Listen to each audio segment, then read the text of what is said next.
প্রিয় দর্শক, ভারতে এই যে বিধানসভা নির্বাচন হলো, সেই নির্বাচনের পর মুসলমানদের উপর যে খড়গ নেমে এসেছে তা যেন ভয়াবহতার আরও কয়েক ধাপ এগিয়ে গেছে। এমনিতেই ভারতে নরেন্দ্র মোদী রাষ্ট্রীয়ভাবে, আইনগতভাবে মুসলমানদের উপর নির্যাতন নিপীড়ন চালাচ্ছে। তার উপরে যখন এই বিধানসভা নির্বাচন হয়ে গেল, তখন মমতার স্থলে শুভেন্দু বিজয়ী হলো। এর প্রেক্ষিতে পশ্চিমবঙ্গে সহ আরও অন্যান্য এলাকায়, অন্যান্য রাজ্যে মুসলমানদের উপর নির্মম অবস্থা চলছে। কয়েকটি ঘটনা এখানে তুলে আনব। একটা ভিডিওতে দেখা গেল এক নারীকে তারা সবাই মিলে জোর করে ঘর থেকে বের করে এনে মাইক্রোবাসে করে তুলে নিয়ে চলে গেল। সেই নারীটি এত চিৎকার করছিল, বাঁচাও বাঁচাও বলে, এত করুণ আরতি জানাচ্ছিল, আর্তনাদ করছিল, কিন্তু কেউ এগিয়ে আসলো না। এমন একটি অবস্থা সেখানে চলছে যে আছে না, হিন্দুদের মধ্যেও তো ভালো হিন্দু আছে বা সেকুলার হিন্দু আছে, থাকতে পারে, যারা চায় যে অন্য ধর্মের মানুষেরা সুখে শান্তিতে বসবাস করুক, তাদের ধর্ম তারা পালন করুক। এই রকম টাইপের মানসিকতার হিন্দু লোকজন সেখানে তো থাকার কথা। ভিডিওটি যখন দেখছিলাম যে নারীটি আর্তচিৎকার করছিল, বাঁচাও বাঁচাও, কারণ নারীকে 4-5 জন ধরে টেনে হিঁচুড়ে তার জামা খুলে যাচ্ছে, ওড়না পড়ে গেছে, 4 জন 2 হাত 2 পা এইভাবে ধরে টেনে হিঁচুড়ে মাইক্রোবাসে তুলল এবং নারীটি চিৎকার করে বাঁচাও বাঁচাও বলছিল। তাহলে এমন একজনও কি সেই রকম সেকুলার হিন্দু অথবা একটু ভালো হিন্দু, যারা হিন্দুত্ববাদিতা বা হিন্দু মৌলবাদিতা এটা পছন্দ করছে না, তারা কি এগিয়ে আসতে পারলো না? অথবা তাদেরকে বলতে পারলো না, তোমরা এইভাবে এই নারীটিকে কোথায় নিয়ে যাচ্ছ? তার মানেই হচ্ছে এই নারীটিকে তোমরা নিয়ে যাচ্ছ ধর্ষণ করার জন্য। একটা নারীর উপর যখন ধর্ষণ ক্রিয়া চলে, তখন প্রিয় ভিউয়ার্স, আপনারা ভেবে দেখুন তখন কি চলে নারীটির উপর। আর ধর্মীয় কারণে যখন হয়, তখন তো ওই নারীটিকে হিন্দুরা ভেবে নেয় যে এটা গনিমতের মাল। গনিমতের মাল যেভাবে মানুষ নিজের করে নেয় এবং নিজের করে ইচ্ছে মতো ব্যবহার করে, একইভাবেই তো এই নারীটির উপর যা হবে এখন।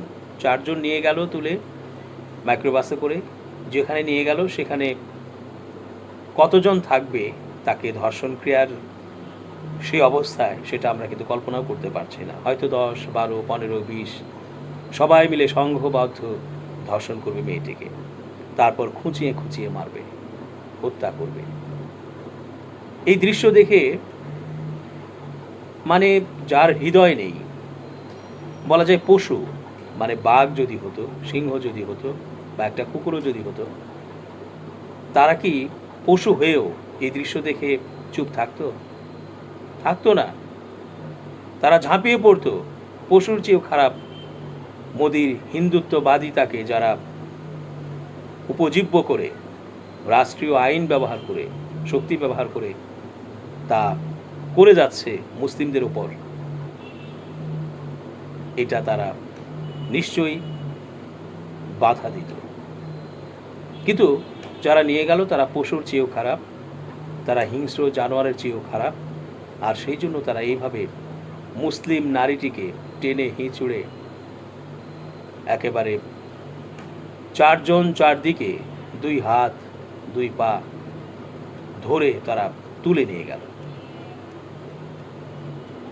সব কিছু তো আর ভিডিও হয় না, তো যতটুকুই হয়েছে ততটুকুতে আমরা যা দেখলাম তাতে করে এর যে প্রকৃত অবস্থাটি আরও ভয়াবহ নিঃসন্দেহে। তার মানে কিশোরী আছে, শিশু আছে, যুবতী আছে, এদেরকে ঘর থেকে ধরে ধরে এনে টেনে হিঁচড়ে তাদেরকে ধর্ষণ করা হচ্ছে এবং হত্যা করা হচ্ছে। শুধু মুসলিম বলেই এই কাজটি করছে মোদির নেতৃত্বে হিন্দুত্ববাদী সেই গোড়াপন্থী মানুষগুলো। মানুষ তো নয়, পশুর চেয়ে নিকৃষ্ট জন্তুগুলো। এটা কি করে মেনে নেওয়া যায়? আমরা মুসলমান, এখানে বাংলাদেশে বসে দেখছি এই দৃশ্যগুলো, এই ভিডিওগুলো, এগুলোকে আমাদের সহ্য হবার কথা?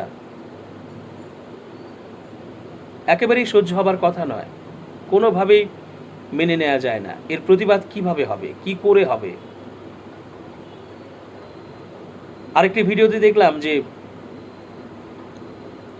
মসজিদে নামাজ পড়ছে, নামাজরত অবস্থায় তারা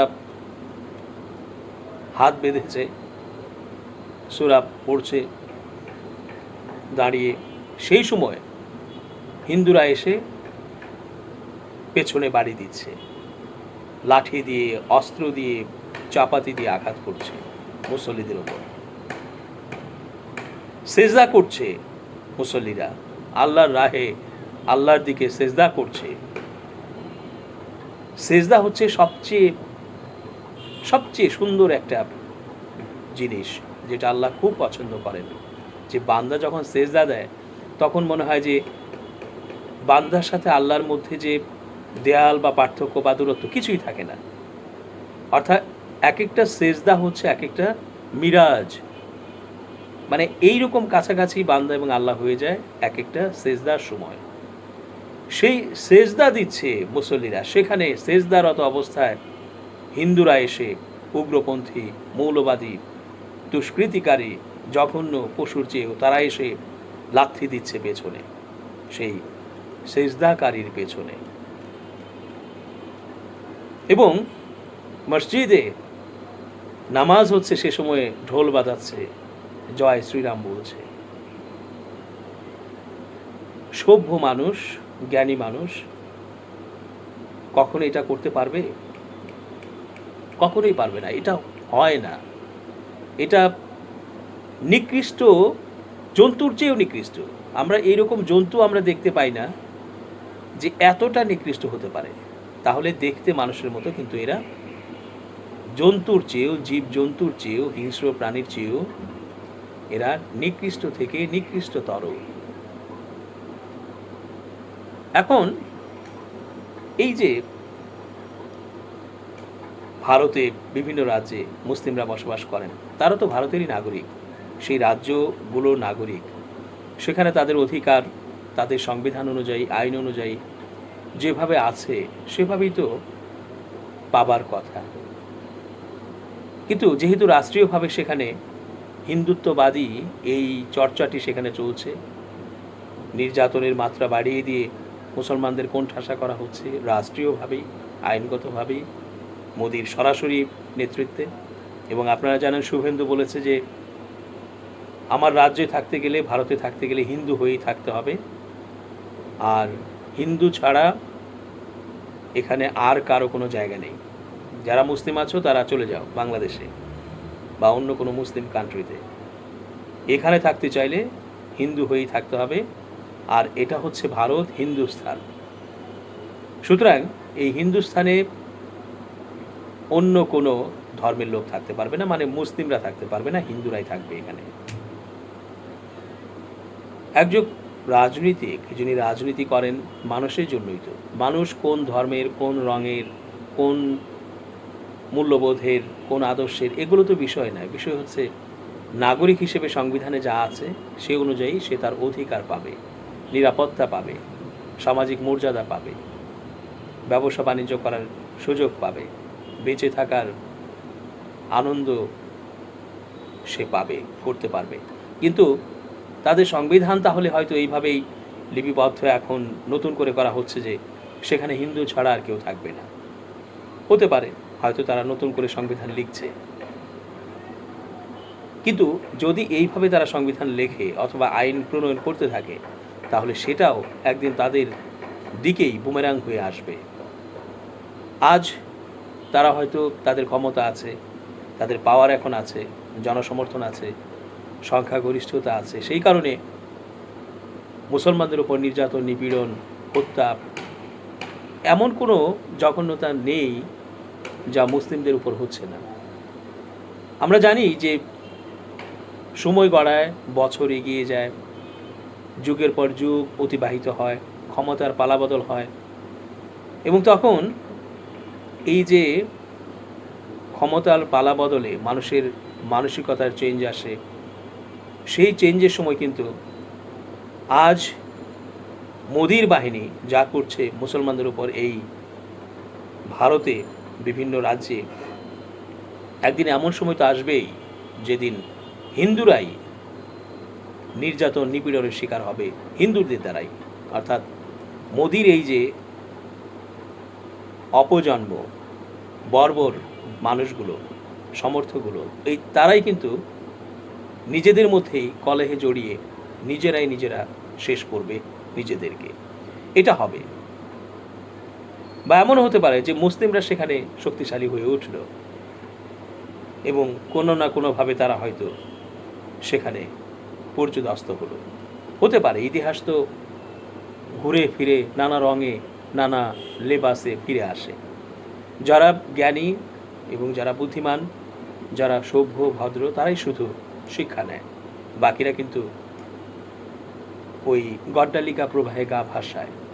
কিন্তু পরিণতি সবাইকে পেতেই হয় একদিন। আজকে এই হিন্দুরা, মৌলবাদী হিন্দুরা যা করছে এবং এগুলো যে প্রকাশ পাচ্ছে, ভিডিও, স্টিল ছবি, সংবাদপত্রে প্রতিবেদন প্রকাশ হচ্ছে, এইগুলো পুরো বিশ্ব কিন্তু দেখছে, মোদি তো নিজেও দেখছে, এবং অন্যান্য যারা মানবাধিকার সংগঠন কর্মী বা ব্যক্তিত্ব, রাজনীতিক, তারাও কিন্তু দেখছে। দেখা সত্ত্বেও এই যে মুসলমানদের উপর খড়গ নেমে এসেছে, প্রাত্যহিকভাবে তো আছেই, কিন্তু স্পেশালভাবে এখন যেহেতু একটা নির্বাচন হয়ে গেল, হিন্দুদের বিজয় এলো, সুতরাং এখন মুসলিমদের ব্যবসা বাণিজ্য কেন্দ্র, দোকানপাট, তাদের আবাসস্থল, ঘরবাড়ি ভেঙে চুরমার করে দাও। আমরা আরেকটি ভিডিওতে দেখলাম যে ঘর বাড়ি সব ভেঙে চুরমার করে ফেলা হচ্ছে, দরজা ভেঙে ঘরের ভেতরে ঢুকে মালামাল নষ্ট করা হচ্ছে, যাকেই পাওয়া যাচ্ছে তাকেই হত্যা করা হচ্ছে নির্মমভাবে। এই যে চলছে, এইগুলোর বিরুদ্ধে আমরা তীব্র প্রতিবাদ জানাচ্ছি এবং আমরা বলবো যে ভারত রাষ্ট্রটি রাষ্ট্র হিসেবে তার যে একটা অবস্থান, সেটা নষ্ট করেছে মোদির কারণে। এই মোদির যে রাজনৈতিক দল এবং মোদির যারা চেলা চামুন্ডা সমর্থক, ভোটার, এই তারা সবাই মিলে এই ভারতটিকে একটা অস্থিতিশীল এবং আক্রোশপূর্ণ মৌলবাদী রাষ্ট্রে পরিণত করেছে।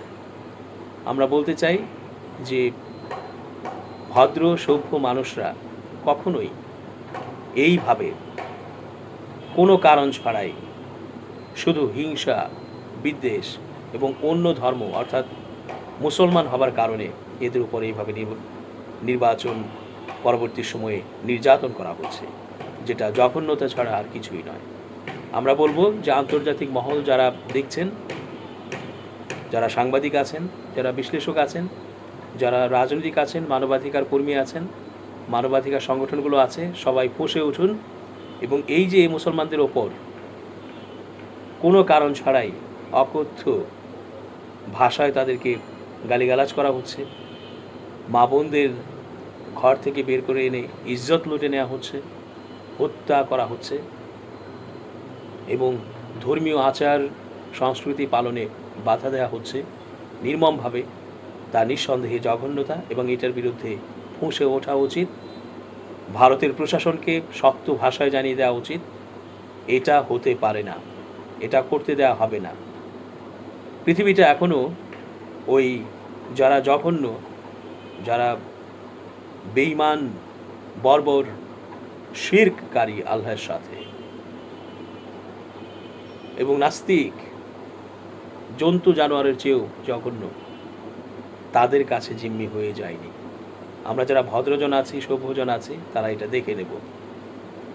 পৃথিবীতে এমন কোনো দেশ, উগ্রবাদী দেশ থাকতে পারে না, উগ্রবাদী মানুষগুলো থাকতে পারে না, যারা মানুষের ভিন্ন পরিচয়, ভিন্ন ধর্ম, ভিন্ন আদর্শকে সম্মান করতে জানে না। আজকে গরু এই হিন্দুদের এত প্রিয়, পূজনীয় একটা প্রাণী। গরু যখন আমাদের জন্য হালাল, জবে করা খাওয়া, তখন তাদের মেজাজ ঠিক থাকে না। তারা, মুসলিমরা যারাই গরু জবে করছে বা গরু পালছে, মাংস তারা খাবে বা কোরবানি দেবে বলে যখনই এটা করছে, তখন তাদের মাথায় রক্ত উঠে যায় এবং তারা পাশবিকতা, নির্মমতা চালায় সেই মুসলমানদের ওপর মাংস খাওয়ার অপরাধে। অথচ এই মাংস খাওয়া, জবে করা, এটা মুসলমানদের জন্য সুন্দরভাবে সম্পূর্ণ বৈধ, এবং এটা তাদের একটা ইবাদত। যে কোরবানির যে ঈদ আছে, সেই ঈদে তারা গরু, ছাগল, মহিষ এগুলো কোরবানি করবে। এতই যখন লাগে গরু কোরবানি দিলে, যেটা মুসলমানদের জন্য বৈধ, তাদের যখন এতই আতে ঘা লাগে বা এতই তীব্রতা জেগে ওঠে যে তাদের ধর্মে এটা পূজনীয়, কেন আমরা সেই গরুকে জবেহ করি এবং খাই, তাহলে মুসলমান ধর্মে একটা সর্বোচ্চ সত্য কথা হচ্ছে এবং সর্বোচ্চ উত্তম কাজ হচ্ছে আল্লাহতে বিশ্বাস রাখা এবং আল্লাহর সাথে শিরক না করা। আল্লাহর সাথে কোনোভাবে শরিক করা যাবে না। সমস্ত কিছু আল্লাহ হয়তো চাইলে মাফ করলে করতেও পারেন, কোনোভাবেই শিরক এর যে গুনাহ, তা কখনো মাফ করবেন না। তাহলে হিন্দুরা যে মূর্তি বানিয়ে সেখানে মাথা নত করছে, সেজদার মতো মাথা ওই মূর্তির পায়ের সাথে লাগিয়ে দিচ্ছে, তখন আমরা মুসলিম হিসেবে এই যে একটা মানুষ নামের জীব, প্রাণী, সে গর্হিত অপরাধ করছে আল্লাহর সাথে শিরক করে, সেটা আমরা মুসলিমরা কিভাবে মেনে নেই? আমাদের তখন মাথায় কি রক্ত ওঠে না? আমাদের তখন প্রতিবাদ করতে ইচ্ছে করে না যে তুমি মানুষ হয়ে, মানুষ তুমি, তোমার মধ্যে এত শক্তি দেওয়া হয়েছে, এত জ্ঞান দেওয়া হয়েছে, সৃষ্টির সেরা তুমি, তুমি একমাত্র আল্লাহর শানে, আল্লাহর কুদরতি পায়ে তুমি সেজদা করবে, এছাড়া আর কাউকে কোনোভাবেই সেজদা তো দূরের কথা, মাথা হালকা নোয়ানোও যাবে না।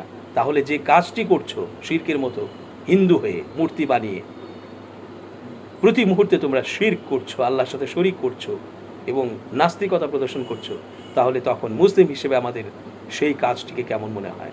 আমাদের কি মনে হয় না যে গর্দানটা ফেলে দিতে জবাই করে হিন্দুদেরকে? কেন তোমরা শিরক করো? এই শিরক তো মেনে নেওয়া যায় না। এই পৃথিবীর দিকে তাকালেই বোঝা যায় এই পৃথিবীর একটা মালিক আছে, সে হচ্ছে আল্লাহ, এর বাইরে আর কোনো সত্যি নেই। সুতরাং সেই আল্লাহতে বা আল্লাহর কুদরতি পায়ে সেজদা ছাড়া অন্য কোনো মাটির মূর্তি বানিয়ে, যার মধ্যে প্রাণ নেই, কিচ্ছু নেই, কোনো ক্ষমতা নেই, এই সত্যিটা মানুষ হিসেবে বোঝার পরও যখন মাথা নুইয়ে দাও, মাথা কপাল স্পর্শ করো সেই সমস্ত জড় পদার্থের পায়ে, যেটা তোমরা নিজেরাই বানাও, তখন আমাদের কেমন লাগে? আমাদের তখন মন চায় না যে জবাই করি প্রত্যেকটা হিন্দু ধরে ধরে? প্রিয় বন্ধুগণ, সময় এসেছে প্রতিবাদ করার। আমরা চুপ থাকবো না, প্রতিবাদ করেই যাব। আমাদের ভিডিওতে, কথা বলে, টক শোতে, লেখালেখিতে, গল্পে, গানে, কবিতায় আমরা ভারতের এই যে হিন্দুত্ববাদী এই যে অবস্থা এবং এই যে হিন্দু মৌলবাদী যে অবস্থা চলছে এবং যে নির্যাতন নিপীড়ন চালানো হচ্ছে মুসলমানদের উপর, তার বিরুদ্ধে আমরা সোচ্চার থাকব, যে যে অঙ্গনেই থাকছি না কেন। আল্লাহ পাক ভারতের মুসলমানদেরকে রক্ষা করুক এবং যারা, যে সকল হিন্দুরা এইভাবে নির্যাতন নিপীড়ন করছে মুসলিমদের ওপর, তাদের উপর আল্লাহর লানত বর্ষিত হোক। এছাড়া আর একটা কথা আমরা বলে থাকি যে আল্লাহ তাদেরকে হেদায়েত দান করুক, তারা হেদায়েত প্রাপ্ত হয়ে সরল, সঠিক, শুদ্ধ, সুন্দর পথে আসুক।